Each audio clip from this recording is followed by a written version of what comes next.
Bonjour à tous, salut et fraternité. Alors pour commencer, juste un petit point rapide, je reviendrai après en détail. Voilà un texte de Mako Dragan que je ne connais pas. À tout hasard, je signale qu'il est possible de condamner sans ambiguïté, les massacres commis par le Hamas tout en soutenant le peuple palestinien et en pointant la responsabilité de décennies de politique coloniale ultra-violente de l'extrême droite au pouvoir en Israël. Voilà, c'est net, clair et sans bavure. Maintenant, euh, il y a une chose qui est évidente, il faut évidemment se garder de réagir à chaud, ce que je ne fais pas parce que j'ai déjà fait des vidéos sur le sujet, et, euh, et simplement, on est sommé, pas moi personnellement je m'en fous, mais des responsables politiques sont sommés de dire sans ambiguïté, de condamner les massacres commis par le Hamas. Le reste, ça a l'air d'être considéré par les médias, par le gouvernement, par le pouvoir, comme une espèce d'entourloupage sans intérêt. Ces gens-là confondent un petit peu tout. Alors, comme j'aime bien l'histoire, il faudrait quand même revenir un petit peu sur l'histoire. On va pas remonter, à la période hébraïque, enfin, biblique, quoique certains ne s'en privent pas, puisque j'ai vu il y a quelques heures là, une carte montrant le royaume d'Israël au sein d'un Moyen-Orient biblique, avec des États, avec des frontières, ce qui est une rigolade totale quand on sait que c'est quand même des pays, surtout il y a plus de 2000 ans, 3000 ans, c'était plutôt des pays où il y avait un nomadisme intéressant quand même, assez fondamental. Pas seulement, mais quand même du nomadisme. Alors là, les frontières, ça n'a pas beaucoup de sens. Ça n'a pas. Quand est-ce que ça commence à naître les frontières à quel moment ça naît, hein? Mais vraiment les frontières, les États. Bon, on peut toujours se référer à une histoire de plus en plus ancienne, jusqu'au moment où on arrive au paléolithique, ou carrément à la cellule primordiale. Voilà. Donc, soyons un peu plus raisonnables. Moi, je me contenterai de remonter seulement, comme toujours, à la fin de la guerre de 1914 et à l'effondrement de l'Empire ottoman, de l'Empire turc,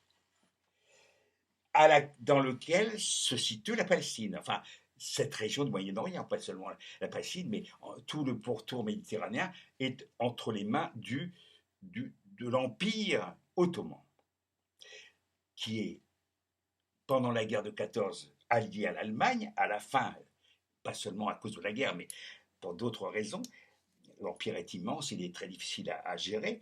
Il y a des conflits à l'intérieur de l'Empire qui va, qui va faire qu'il va s'effondrer. Et les vainqueurs, entre guillemets, de l'époque, c'est-à-dire, en l'occurrence au Moyen-Orient, les Anglais et les Français, surtout les Anglais, vont s'octroyer des territoires sous dominion, enfin sous protectorat, dans cette région-là. C'est ainsi que le Liban va se retrouver sous le protectorat français et le reste sous le protectorat britannique. Avec aussi le. Alors, il y a dans cette période, dans cette époque-là, depuis longtemps, il y a une sorte de cohabitation plus ou moins. Faut pas rêver non plus. Hein. C'est pas l'Andalous, c'est même l'Andalous, c'était pas l'Andalous non plus, c'était pas le rêve. Euh, une sorte de cohabitation entre des chrétiens, des juifs, des chrétiens de toute obédience, des juifs et des musulmans. Bon, euh, voilà, c'est à la fin de la guerre, les puissances occidentales, et notamment l'Angleterre, notamment Laurent Zaharbi, qui n'est qu'un pion, promet en gros aux Arabes qu'après la guerre, il va y avoir ils vont avoir leur responsabilité et leur souveraineté dans cette région Palestine.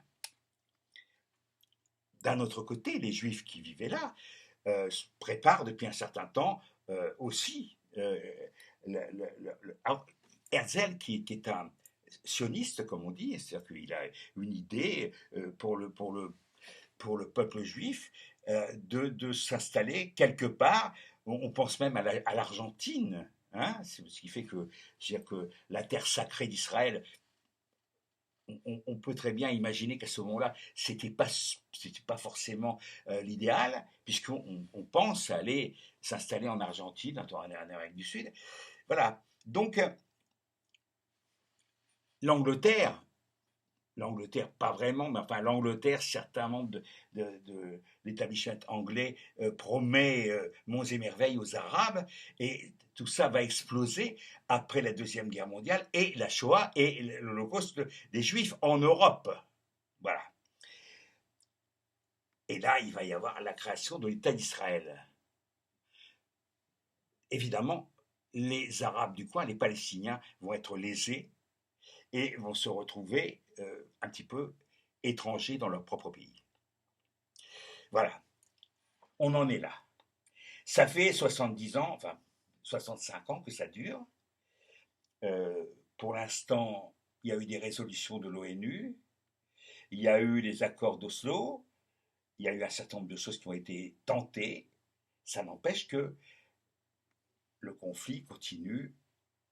Voilà, sûrement d'ailleurs pour le bonheur des marchands d'armes, entre parenthèses, Monsieur Macron, lui qui va porter la bonne nouvelle, ou plutôt apporter son soutien aux Israéliens, ça n'empêche pas lui d'aller vendre des armes à l'Arabie Saoudite, qui va les revendre, qui va les vendre aussi, qui va les filer aux Palestiniens et au Hamas.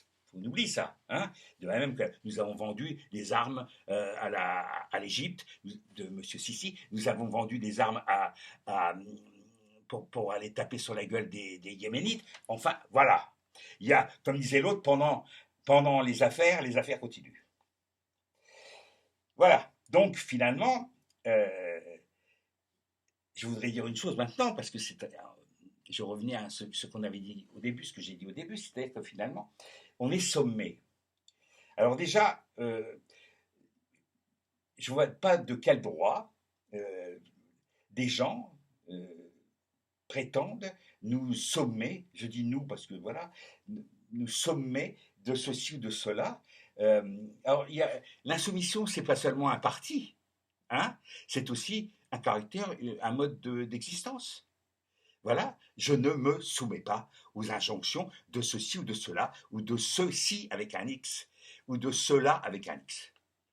C'est comme ça. Voilà. Ça s'appelle la liberté de parole et d'expression.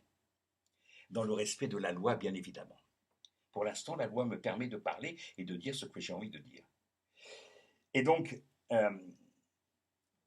je pense qu'il y a quand même être traité d'assassin parce qu'on ne veut pas être vacciné, et être traité d'antisémite parce qu'on n'apporte pas immédiatement un soutien total, définitif à M. Netanyahou, qui est quand même un petit peu fasciste.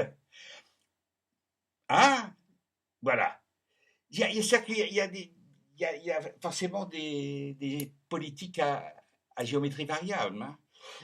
Il faut être absolument pour les Ukrainiens, mais on se fout complètement des Irakiens. Hein. Il faut être évidemment israélien, et on se fout complètement des Palestiniens, de ce qu'ils peuvent vivre. C'était pas beau du tout, le mur de Berlin. Et il y a un mur en Israël qui sépare les populations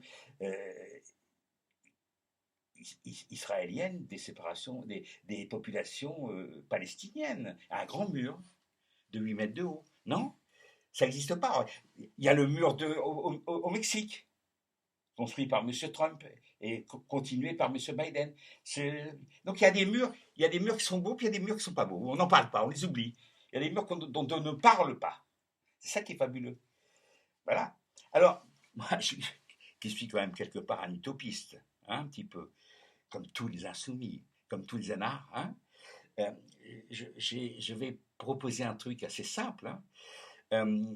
2 États côte-côte comme ça, avec des décennies de vexation mutuelle, ça ne peut pas fonctionner. Ça ne peut pas fonctionner, c'est pas possible. Il y en a un qui va exterminer l'autre. C'est une solution. Ça s'est fait, hein, ça s'est fait.